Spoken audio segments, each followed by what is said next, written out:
Me, Mandy Show, I'm the Forest Fuels Officer on the Modoc National Forest. And today's presentation is going to be how to become a COR, just where you need to go to get a profile started, to what classes you need to take, just the basics of what you need to do to get qualified. So I've got a PowerPoint and another document in the chat, and I don't think folks can download those, but we've been having trouble with the permission, so don't worry about those too much. We'll we'll figure that out and get those posted so you guys can take a look at them later. I'm not going to go through the PowerPoint today. I'm going to try to go through the website live, but the PowerPoint will be a step-by-step process of what I'm doing. So I've been a COR since about 2005 when I was with the Park Service. And then when I came to the Forest Service, I lapsed a couple years and then got the qual back. So I've been a COR level 2 for a while, and I do oversee a lot of contracts, mostly fuels reduction, mastication, but some planting and janitorial contracts, stuff like that. So I've been doing it for a while, and hopefully we can. There's a big shortage of CORs, so hopefully some of you guys will want to take that dive today and go down the COR path. So we'll go ahead and get started. I'm going to share my screen here.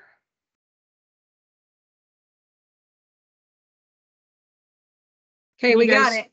Okay, perfect. So like I said, this is going to be pretty basic. It's just where you go to get your profile and what you need to do to what classes you need to take, stuff like that. So the first thing you need to do is you need to go to this fai.gov website, and you'll need to create a profile.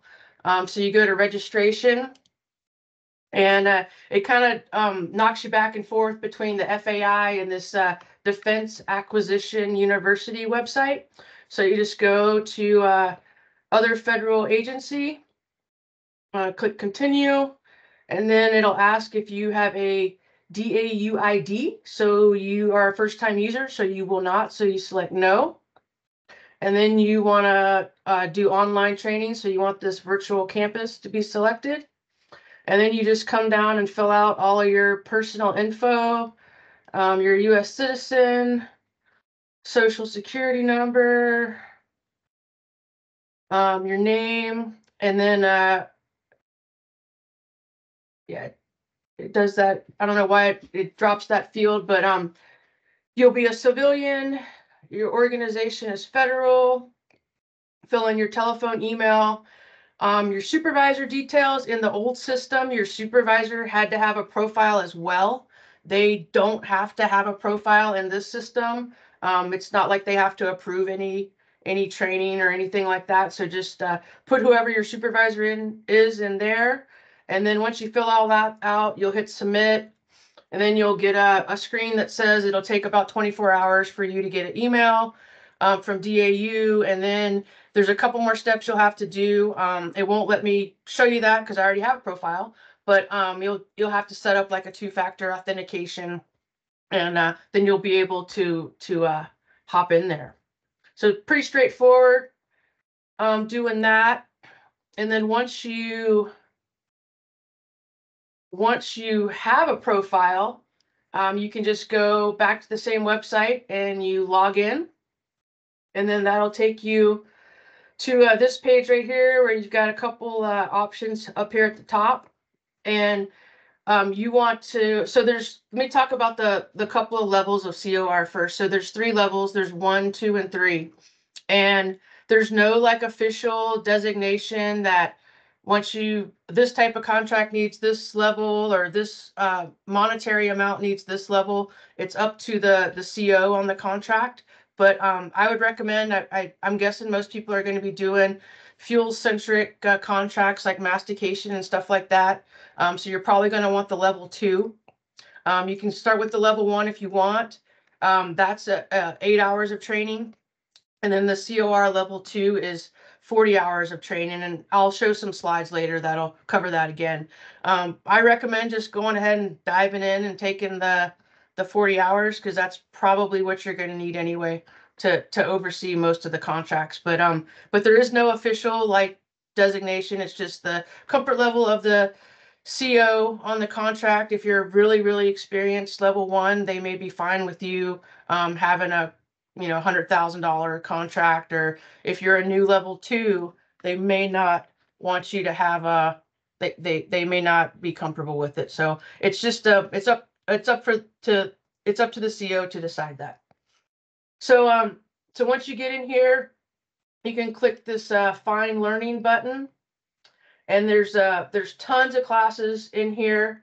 The level 1 class you need to take is FCR 110, and there's 2 options right here. If you click the first one, that will take you to in-person trainings, and I just checked it. There's no in-person training scheduled. The second one here takes you to the self-paced virtual online training.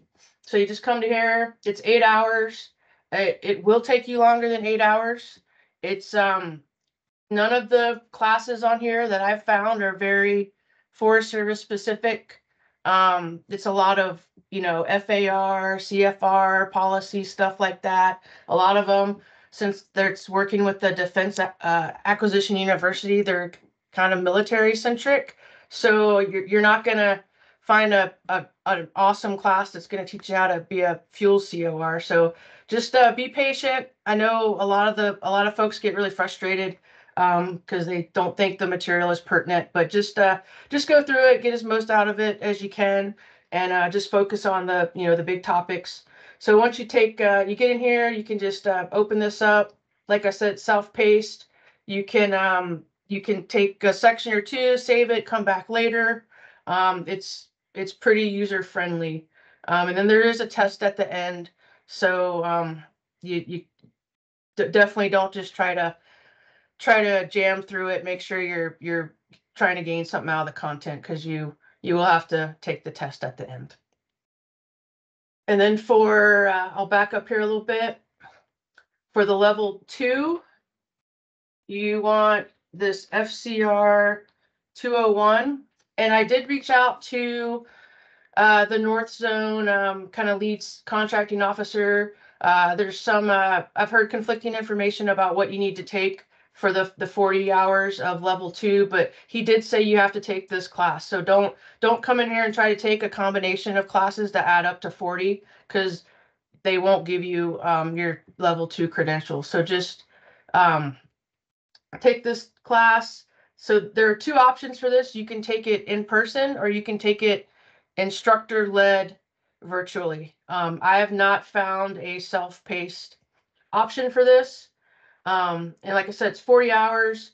So, just figure out which works best for you. If there's something in person that's close to you, I recommend taking it in person. I've done it in person a couple times and online. I think it's better to just go take the in-person, just spend a week, just jam it out in the classroom.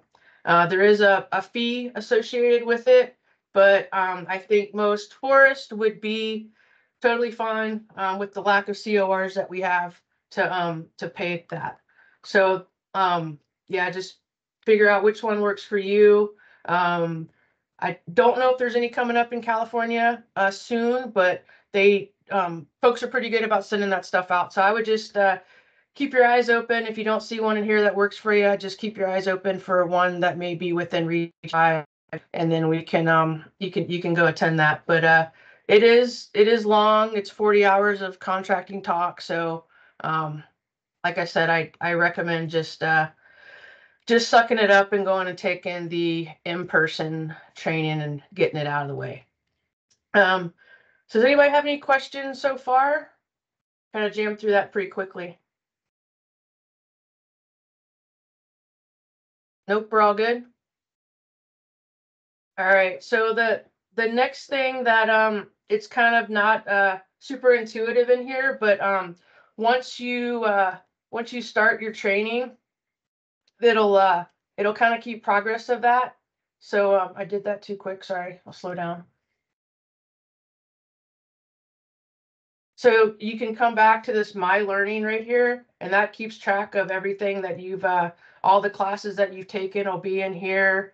It'll show you your progress. If you've started a class and you didn't finish it, like if you're taking the FCR 110, you're just chipping away at a couple hours a day, that's where you'll come back. You can launch it. It'll pick right back up for where you were. And then once you achieve that training, this is where you'll come to actually view your certificates. So you can come in here and it'll say level 1 or level 2. You can click on manage and you can have an option here to print your certificate, which you will need when you go to perform as a COR. So that's pretty much the initial certification to get level 1 and level 2. I'll scroll through here a little bit. So here's the slide. And like I said, all this will be in the PowerPoint, so you guys can view it later. So for the level 1, it's just the FCR 110, 8 hours, self-paced online, and you're once you take that, you're a level 1 COR. You're good to go. For level 2, it's the FCR 210, instructor-led, online, or in person. And once you take that, then you still have to obtain 1 year of COR experience. So you'll need to work with someone on your forest who is already a qualified COR, and you'll essentially be like a trainee, just like on a fire assignment or whatever. And you need to get 1 year, which is 365 days as a COR, as a COR2, and that has to be documented on the COR designation letter that the contracting officer sends out. So when you're working with that qualified COR, make sure they're putting you on the delegation as well, because you'll have to upload that to document your time, your experience, and they will really count. I know, like, I was about 8 days short when I first tried to get it, and I had to do I had to do 8 years on a contract the next year. So I had the 365 days. So just make sure that that's documented, and you can be on different contracts. You can't be on 2 contracts at the same time and double dip those days. But you can certainly stack contracts back to back to back to get that cumulative 365 days. And then just when you think you're done, there's some new requirements this year. There's 2 more classes you have to take after you get the 8 and the 40 hours that don't really count towards 8 and the 40 hours. So you have to take this FAC 098 and then the CPARS training, which both of those are available in the FAI website. So you got to take your 8 hours, then take those 2, or take the 40 hours and take those 2. And those are pretty quick. They're only like an hour a piece. But that was a new requirement within the last year, I think. Any questions on that? Nope. I know I'm kind of going through it pretty quick, but it's pretty straightforward. So once you get qualified here, every 2 years you have to maintain currency. So you have to take 8 more hours of CLPs for level 1, and then 40 hours for level 2. But the cool thing about this is you don't have to take any certain classes. You can take any combination of classes you want that equal those CLPs. And the contracting shop has been very good recently with putting out webinars. I know there's like a series every Thursday, and that's what I've been using to maintain my CLPs, because it's a lot easier for me to set aside an hour or 2 hours a week and get some CLPs versus trying to do 40 all at once. So there is a little more flexibility when you guys are looking to maintain certification. And like I said earlier, there's no real designation. There's really no designation between level 1 and 2. There's no hard like cutoff line. It's just whatever the comfort level of the CO is, and then obviously the type of work that you're doing on the contract. But there's no monetary level that automatically bumps you up from a 1 to a 2. So that's pretty much what I had to share with you guys. The PowerPoint that I have, that's got step by step, just like I went through on the website. It should be really intuitive to follow through where you need to click and stuff, because I go into that FAI website all the time and I still can't figure out where stuff is. It's a little confusing, but we'll get that PowerPoint uploaded and the contracting desk book, which is helpful. And then on one of the slides, the last slide on the PowerPoint has some other websites that'll be really helpful to you, like the procurement website. There's a SharePoint. There's tons of resources out there once you kind of dive into the COR world that you can go and get help. Because I know when I was coming up there, if there wasn't someone on the forest that I could go talk to, it was pretty hard to get answers. But the procurement shop now is really easy to work with, and I think we're just doing a lot more contracts these days, so people are more familiar with stuff.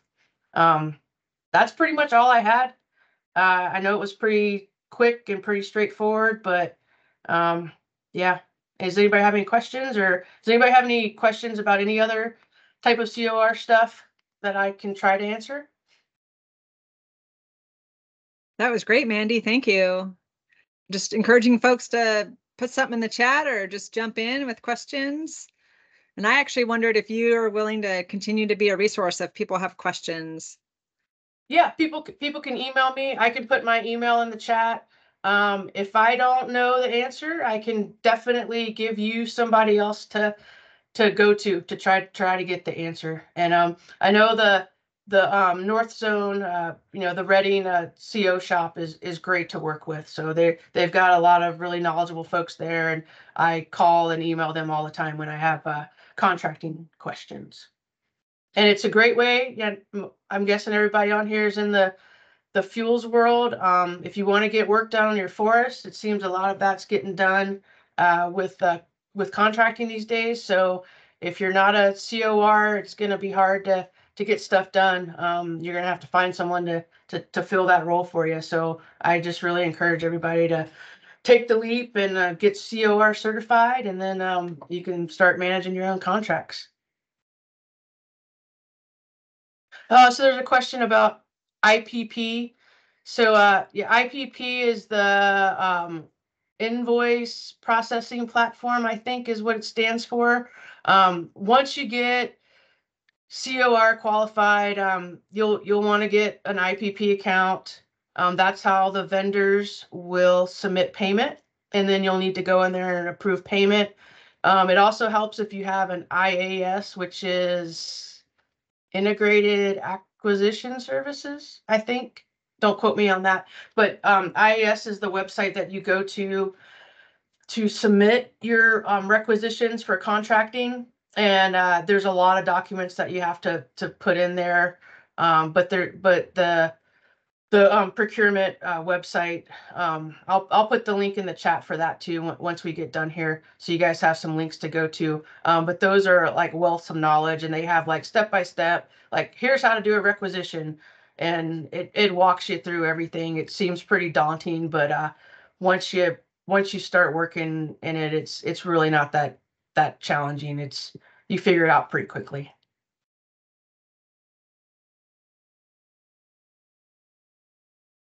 Well, that was excellent. I'll take a moment, see if there's any other questions or comments, and I can stop recording as well.